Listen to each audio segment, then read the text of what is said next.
नमस्कार दोस्तों, स्वागत है आपका अनकही दास्तान के एपिसोड 2 में। रात के 10 बज चुके हैं और मैं हूं आपका दोस्त। आज हम लोग बात करेंगे अनकही दास्तान के एपिसोड 2 में एक नई जो है वो कहानी की, और कहानी का नाम है वो खत जो कभी भेजे नहीं गए। ठीक है, तो दोस्तों कहते हैं कि मोहब्बत में सबसे ज़्यादा दर्द बेवफाई नहीं देती, सबसे ज़्यादा दर्द वो अल्फाज देते हैं जो कभी कहे ही नहीं गए, है ना। तो आज की कहानी है किसी राजा रानी की नहीं, किसी एक्टर की नहीं। ये कहानी है दो ऐसे लोगों की जो एक दूसरे से बेइंतहा मोहब्बत करते हैं, लेकिन क्या होता है कि प्यार तो लोग करते हैं, लेकिन कभी कभी वक्त जो है वो प्यार को परवान नहीं चढ़ने देता, या आप कह सकते हैं प्यार को पूरा होने नहीं देता। तो देखिए, साल 2016 का बात है ये, और जैसा कि हम सभी जानते हैं दिल्ली में बहुत सर्दी पड़ती है ना। तो सुबह सुबह का समय है और आरब एक फोटोग्राफर है, और उसको फ़ोटो खींचने का, आरब को चूँकि फोटोग्राफर है तो फ़ोटो खींचने का बहुत शौक़ है। और वो एक चाय की दुकान पे चाय पी रहा होता है, और बहुत लोग, काफ़ी अफरा तफरी रहती है, बहुत भीड़ भाड़ रहती है चाय की दुकान पे।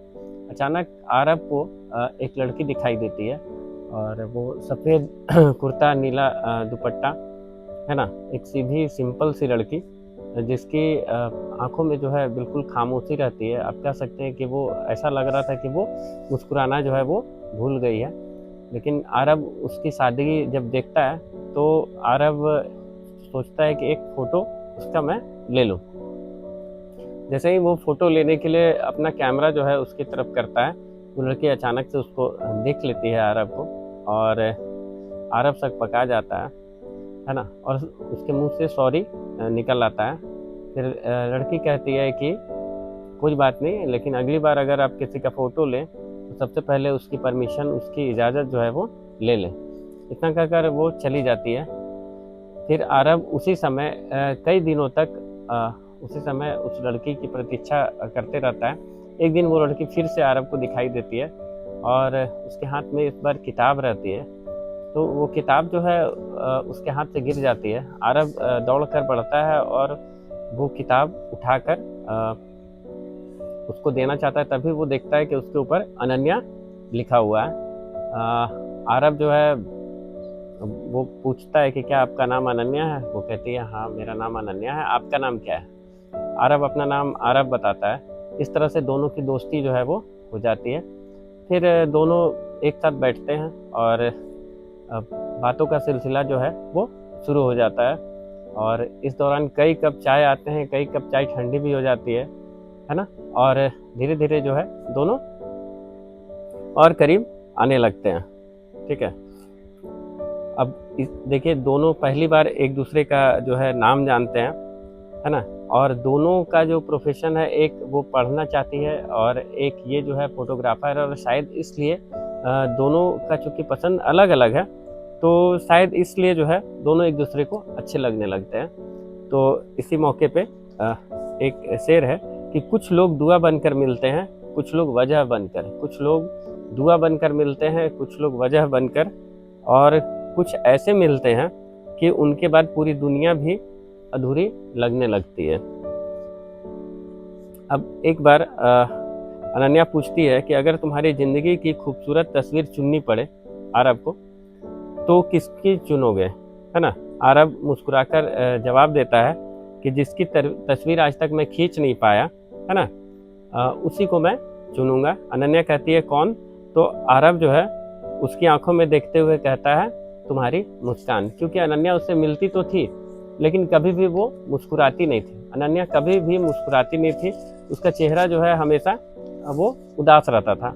हालांकि इस उदासी के पीछे जो है एक बहुत बड़ी वजह थी, जो आगे जाके हम लोगों को पता चलेगी।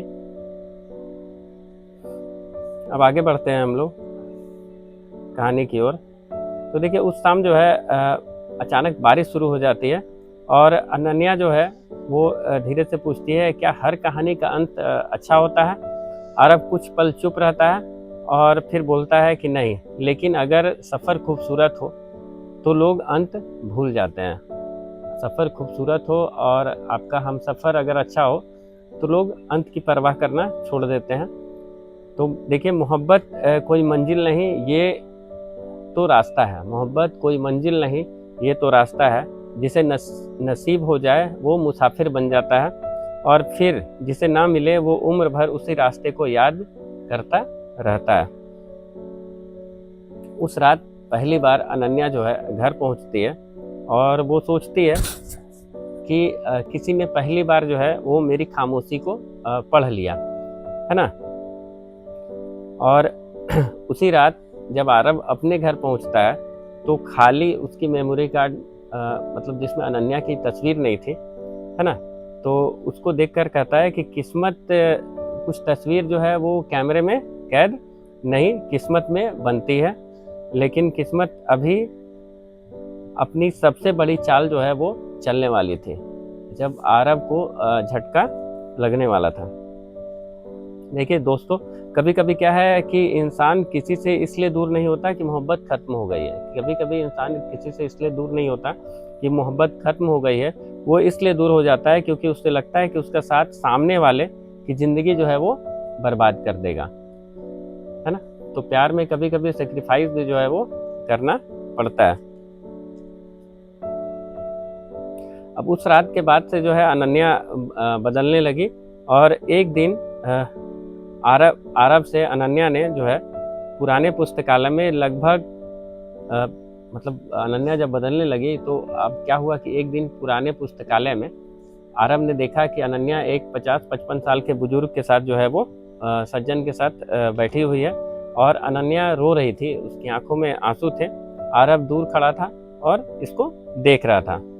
शाम को अनन्या का संदेश आता है कि कल मुझे आरव तुमसे मिलना है। आरव कहता है कि ठीक है, कल हम लोग मिलेंगे। तो अगले दिन वो वहीं पर उस चाय की दुकान में ही ये मिलते हैं, और अनन्या जो है कांपती आवाज़ में अपना पिता का जो है अस्पताल का रिपोर्ट दिखाती है, और कहती है कि उसके पिता जो है दिल की गंभीर बीमारी से ग्रसित हैं, और मेरे पास या मेरे पिताजी के पास उतना पैसा नहीं है कि हम उसका इलाज करा सकें उनका। और उन्हीं के पिताजी के एक दोस्त जो है उनके इलाज का सारा जिम्मा लिए हुए हैं, और बताती है कि इसके बदले वो सिर्फ इतना चाहते हैं कि वो अपने बेटे से मेरी शादी चाहते हैं कि अपने बेटे से मेरी शादी हो जाए। ठीक है। अब अनन्या क्या है कि चूंकि बात उसके पिता की ज़िंदगी की थी, तो अनन्या ये सेक्रीफाइस करने के लिए तैयार जो है वो हो जाती है। आरव कहता है कि चलो भाग चलते हैं अनन्या को, लेकिन अनन्या जो है वो ऐसे सिर हिलाती है कि नहीं, जिस पिता ने मुझे चलना सिखाया, मुझे बड़ा किया, उसको इस तरह से बिस्तर में छोड़कर, यानी कि बीमारी में छोड़कर, चूँकि वो बहुत बीमार रहते हैं, मैं तुम्हारे साथ भाग नहीं सकती। मतलब मैं अपना खुशी नहीं चुन सकती, मुझे अपने पिता को भी जो है वो देखना है।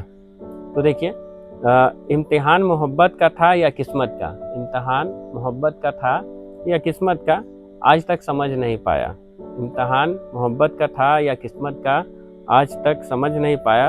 हाथ पकड़ने की ख्वाहिश थी, मगर हालात ने उंगलियां भी जो है वो छुड़ा ली। हालात ऐसे हो गए थे। 3 दिन बाद जो है अनन्या का फ़ोन आता है आरव के पास, और वो कहती है कि आरव, मेरी सगाई जो है वो अगले रविवार को होने वाली है।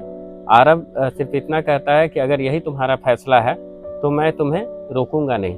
ठीक है, तुम सगाई कर लो, शादी भी कर लो, कोई दिक्कत नहीं है। तो रविवार आने में अब सिर्फ 5 दिन बचा हुआ था, और आरव को नहीं पता था कि उन 5 दिन में जो है एक ऐसा खत उसके हाथ लगने वाला है जो अनन्या ने लिखा तो उसी के लिए था, लेकिन कभी उसको दिया नहीं था। ठीक है, अब आते हैं आगे, हम लोग बढ़ते हैं, है ना। तो देखिए, हर प्रेम कहानी का अंत शादी नहीं होता। ठीक है, आपने देखा होगा कि हर प्रेम कहानी का अंत जो है वो शादी नहीं होता। तो आरव अपने स्टूडियो में अकेला बैठा था, और तभी उसकी नज़र मेज पर रखी मतलब एक किताब पर पड़ी जो अनन्या की थी, है ना। उसने किताब खोली, और बीच के पन्ने में एक लिफाफा जो है सफ़ेद रंग का रखा हुआ था। आरव जब वो लिफाफा निकालता है और उसके अंदर एक वो चिट्ठी देखता है। तो देखिए खत में लिखा हुआ था, ये अनन्या की चिट्ठी थी जो उसने आरव के लिए लिखी थी। तो खत में लिखा था कि प्रिय आरव, अगर तुम ये खत पढ़ रहे हो तो शायद मैं तुमसे बहुत दूर जा चुकी हूँ। मैं चाहती तो तुम्हारे साथ भाग सकती थी, लेकिन मैं इतनी स्वार्थी नहीं बन सकी। अपने पिता को छोड़कर मैं नहीं जा सकी, है ना। अगर कभी मेरी याद आए तो मुझे बेवफा मत कहना, मत समझना। बस इतना समझ लेना, मैंने तुम्हें खोया नहीं, मैंने तुम्हें खोया नहीं, मैंने तुम्हें अपने दिल में हमेशा के लिए रख लिया है। तो देखिए कहते हैं कि मोहब्बत हारकर भी हारती कहाँ है। मोहब्बत जो है वो हारकर भी हारती कहाँ है, वो तो बस अपना पता बदल लेती है। पहले धड़कनों में रहती है, फिर यादों में उम्र भर बस जाती है। अगले दिन जो है अनन्या की शादी हो जाती है, और आरव जो है शादी में जाने के बजाय, क्योंकि आरव को भी अनन्या बुलाती है अपनी शादी में, तो शादी में जाने के बजाय वो एक फ़ोटो फ्रेम भेजता है, और उस फोटो फ्रेम में वो कुछ भी नहीं रहता है, वो फ्रेम बिल्कुल खाली रहता है। उसके पीछे एक पर्ची आरव जो है लिख कर भेजता है, और उस पर्ची में लिखा रहता है कि हमारी सबसे खूबसूरत तस्वीर तो कभी खींच ही नहीं सकी, है ना, इसलिए ये फ्रेम जो है वो तुम खाली रहने दो। शायद कुछ यादें तस्वीरों से ज़्यादा खूबसूरत होती हैं। इसके बाद कई साल बीत जाते हैं।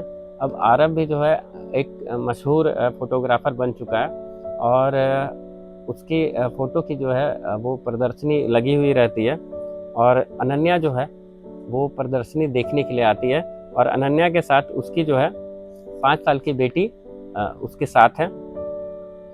अब जब आरव उसको देखता है तो एकदम सन्न रह जाता है आरव, है ना। और इसके बाद अनन्या और आरव जब दोनों आमने सामने आते तो अनन्या अपनी बेटी से कहती है कि बेटा अंकल को नमस्ते करो।